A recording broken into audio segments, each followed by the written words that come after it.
और अब मुद्दा भारत और कनाडा से जुड़ा हुआ। इस बात के लगातार सबूत मिल रहे हैं कि कनाडा की जस्टिन ट्रूडो सरकार अपने देश में भारत विरोधी गतिविधियों को लगातार बढ़ावा दे रही है।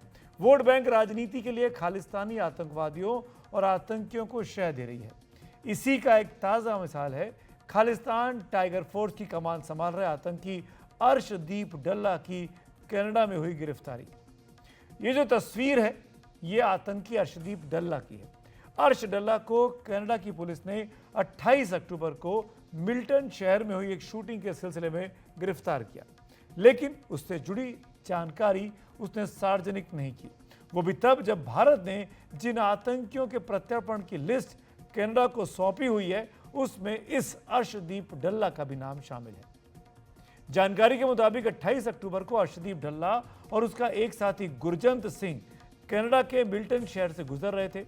तभी उसकी कार में रखे हथियार से गलती से फायर हो गया और अर्शदीप उसमें घायल हो गया। इसके बाद अर्श डल्ला और गुरजंत अस्पताल पहुंचे ताकि इलाज हो और घायल होने की एक वजह बताई। अस्पताल प्रशासन ने पुलिस को गन शॉट की सूचना दी, यानी बंदूक की गोली से घायल होने की सूचना पुलिस को दी, लेकिन अर्शदीप डल्ला ने सही बात पुलिस को नहीं बताई। खुद पर हमले की फर्जी कहानी सुनाई और कहा कि कार में आए हमलावरों ने उस पर हमला किया है। इसके बाद अस्पताल पहुंची पुलिस ने अर्शदीप डल्ला की गाड़ी की तलाशी ली, गाड़ी का रूट चेक किया तो पुलिस एक घर पहुंची। पुलिस ने इस घर के गैरेज से कई हथियार और कारतूस बरामद किए। जांच में पता चला कि हथियार अर्शदीप डल्ला के ही हैं। अर्श डल्ला को गिरफ्तार कर लिया गया, लेकिन कनाडा पुलिस ने इस पूरे मामले को बहुत गोपनीय बनाकर रखा। जबकि जैसा हमने शुरू में बताया कि अर्श डल्ला का नाम भारत द्वारा कनाडा को प्रत्यर्पण के लिए सौंपी गई लिस्ट में शामिल है, लेकिन भारत की खुफिया एजेंसियों को उसकी गिरफ्तारी की खबर लग चुकी थी, जो हमने एनडीटीवी इंडिया पर लगातार आपको दिखाई भी थी। खुफिया एजेंसियों के सूत्रों के मुताबिक अर्श डल्ला के पास से कई हाईटेक हथियार कनाडा की पुलिस ने बरामद किए हैं। इनमें 9mm टॉरस राइफल, शॉटगन और मैगजीन शामिल है, जिससे कनाडा पुलिस ने बरामद कर लिया है। यही नहीं, खुफिया एजेंसियों के सूत्रों के मुताबिक खालिस्तानी आतंकियों का पाकिस्तानी कनेक्शन भी सामने आ गया है। पाकिस्तान की खुफिया एजेंसी आईएसआई इन खालिस्तानी आतंकियों को हथियार भेज रही है। अर्श डल्ला की कनाडा में गिरफ्तारी पर विदेश मंत्रालय और भारत की खुफिया एजेंसियों की करीबी निगाह है। विदेश मंत्रालय ने कहा कि भारत कनाडा से अर्श डल्ला के प्रत्यर्पण के लिए कहेगा। पिछले साल जुलाई में भी भारत सरकार ने उसके प्रत्यर्पण के लिए कनाडा को कहा था। आज फिर विदेश मंत्रालय के प्रवक्ता रणदीप जायसवाल ने कहा, हमने कनाडा में घोषित अपराधी अर्श सिंह गिल उर्फ अर्श डल्ला की गिरफ्तारी से जुड़ी मीडिया रिपोर्ट देखी है। अर्श डल्ला खालिस्तान टाइगर फोर्स का प्रमुख है। कनाडा के प्रिंट और विजुअल मीडिया ने उसकी गिरफ्तारी पर व्यापक रिपोर्ट किया है। हमें पता चला है कि ओंटारियो की कोर्ट में उसके केस की सुनवाई होनी है। भारत में अर्श डल्ला का आपराधिक रिकॉर्ड है। कनाडा में भी वो अवैध गतिविधियों में शामिल है। उम्मीद है उसे न्याय का सामना करने के लिए भारत प्रत्यर्पित किया जाएगा। तो जैसा विदेश मंत्रालय ने बताया कि अर्श डल्ला भारत में एक घोषित अपराधी है। भारत में हत्या की कोशिश, जबरन वसूली और आतंकी वारदात से जुड़े 50 से ज्यादा गंभीर मामलों में उसकी तलाश है। मई 2022 में उसके लिए एक रेड कॉर्नर नोटिस भी जारी किया गया। 2023 में एनआईए ने उससे आतंकवादी घोषित कर दिया था। पिछले साल जुलाई में भारत सरकार ने कनाडा से उसकी गिरफ्तारी का आग्रह किया था, जिसे कनाडा ने ठुकरा दिया था। जुलाई 2023 में ही म्यूचुअल लीगल असिस्टेंस ट्रीटी के तहत ही कनाडा को एक अलग आग्रह किया गया, जिसमें उसके पते, भारत में वित्तीय लेन देन, उसकी चल अचल संपत्ति, मोबाइल नंबर का ब्यौरा, तमाम चीज़ें कनाडा को सौंपी गई। लेकिन कनाडा ने इसके आगे कुछ भी नहीं किया।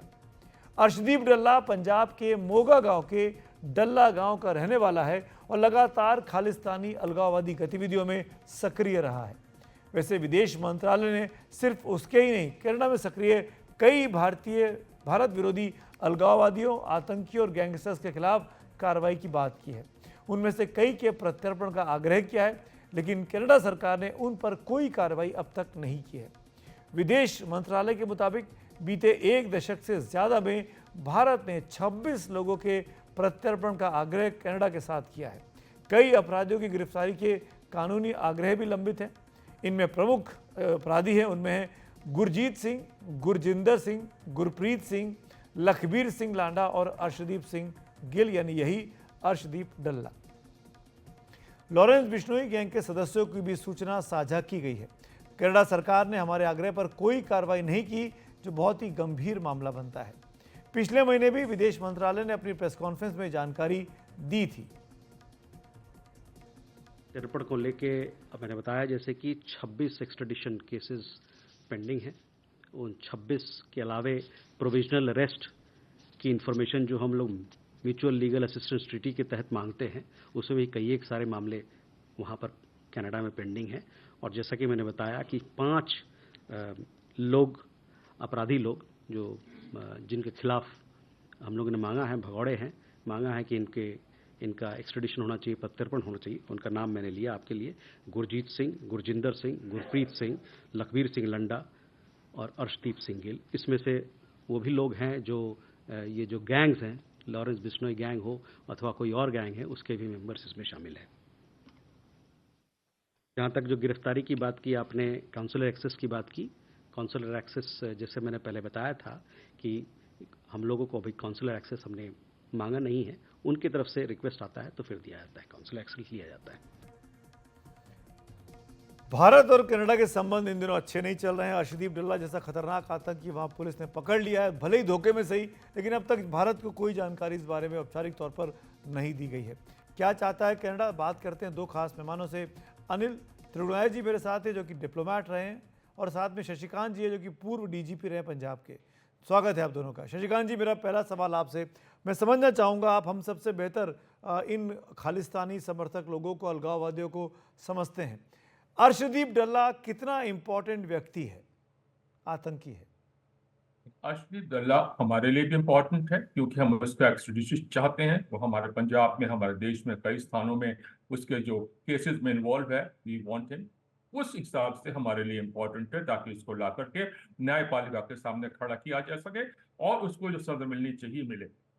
कनाडा के लिए इम्पोर्टेंट है, क्योंकि ट्रूडो सरकार जो है बेसिकली माइनॉरिटी गवर्नमेंट है, और इस प्रकार के जो एंटी सोशल एलिमेंट्स वहां पे हैं, जो भारत विरोधी एलिमेंट्स हैं, उनको वहां पे संरक्षण दे रही। और साथ में आपने बात की थी इसका जो एक्स्ट्राडिशन की, रेस्ट एश्योर्ड इसका एक्स्ट्राडिशन नहीं होगा। कारण इसका एक्स्ट्राडिशन होता है तो कनाडा की पॉलिसी जो है एक्सपोज हो जाएगी। कनाडा में एक आम बात है, हम लोगों के जो सर्कल्स रहे हैं पुराने इंटेलिजेंस वगैरह के, पुलिस वगैरह के, कि इसका निज्जर के साथ बहुत घनिष्ठ संबंध था। अच्छा। निज्जर और डल्ला ये सब वहां पे फंड रेजिंग भी करते थे, जिससे कि आतंकी कार्यवाही जो है भारत में चलाई जा सके, यहाँ पे हथियार भेजे जा सके। और ऐसा भी संभावना है, अगर वहां से आ जाता है, क्या निज्जर का मर्डर एक राइवलरी की थी, कि आपस में जो धन का जो बंटवारा होना है उसमें हुई थी, या क्या कारण है? क्योंकि आपने देखा है कि जो गैंगस्टर्स होते हैं आमतौर पर धन के ऊपर उनका लड़ाई झगड़ा होता है और गोलियां भी चलती हैं। थैंक यू जी। अनिल सर, आपसे क्विकली जानना चाहूँगा, जैसे कि शशिकांत जी ने आशंका जताई कि एक्स्ट्रेडिशन नहीं होगा, मान लीजिए अब वो गिरफ्तार है, भारत ने एक्स्ट्रेडिशन के लिए मांग की हुई है इतने दिनों से, तो क्यों नहीं होगा? क्यों, क्या कोई लीगली भारत किसी और रास्ते से प्रेशर क्रिएट कर सकता है, इंटरनेशनल कोर्ट ऑफ जस्टिस वगैरह? देखिए, ऑलरेडी हमने रेड कॉर्नर नोटिस तो इशू किया ही था उसके लिए। उसके बाद लगातार हमने रिक्वेस्ट करते रहे। इतने 26 केसेस हैं, उसमें इसका केस भी बड़ा शामिल है, और उनको अरेस्ट करने के लिए म्यूचुअल लीगल असिस्टेंस ट्रीटी हमारी कनाडा के साथ में है। तो 2 देशों के बीच जो होता है वो एक लीगल ट्रीटीज वगैरह हम साइन करते हैं, जैसे एक्स्ट्रेडिशन ट्रीटी है, म्यूचुअली लीगल असिस्टेंस ट्रीटी है। ये एक्सपेक्ट किया जाता है कि आपने एक सिंसेरिटी के साथ उसको साइन किया है, और जब जरूरत पड़ेगी तो आप उसको पालन करेंगे उसका।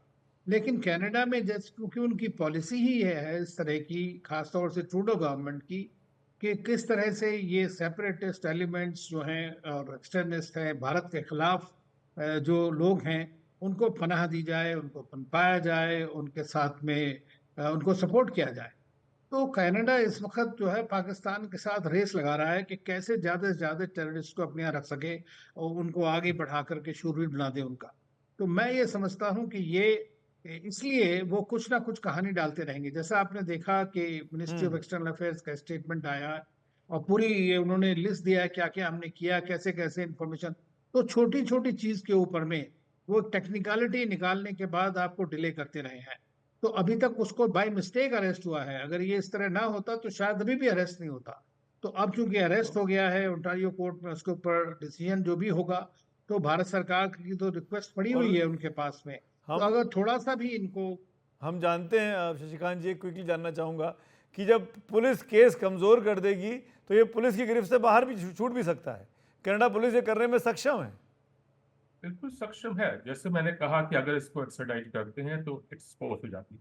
और अब उनका सबसे असली जो हथियार उनका होगा कि ये व्यक्ति जो है कनाडा में इन्वॉल्व है एक कैनेडियन लॉ के अंतर्गत, कि शूट आउट कनाडा में हुआ है, तो कोर्ट्स और कनाडियन गवर्नमेंट ये क्लेम करेगी कि उनका जुरिस्डिक्शन बनता है उस केस को इन्वेस्टिगेट करने के लिए, investigate with in courts, Bharat का नहीं। और जिसको कितना लंबा चला जाए और कभी जेल से भगा दें, कुछ कर दें, इट्स ऑल ओपन। हमने अपने इंटेलिजेंस सर्कल्स में और बाहर ऐसे देखे हैं जहां पर इस प्रकार की एक नापाक हरकतें करने में इंटरेस्टेड देश जो हैं, जैसे इसमें ट्रूडो इंटरेस्टेड हैं, वो बाद में नहीं आते हैं। Thank you. जी, एक क्विकली जवाब चाहूँगा अनिल जी आपसे। हमारे पास जानकारी तक ऑफिशियली कनाडा से नहीं आई कि अर्शदीप को उन्होंने गिरफ्तार कर लिया है। ये हमारे इंटेलिजेंस सोर्सेज से हमको पता लगा, हमारी एजेंसीज को, कि वो वहाँ गिरफ्तार हो गया है, बीमार, गोली लग गई है, अस्पताल में है। इसको आप कैसे देखते हैं? क्यों छुपा रहे हैं वो लोग?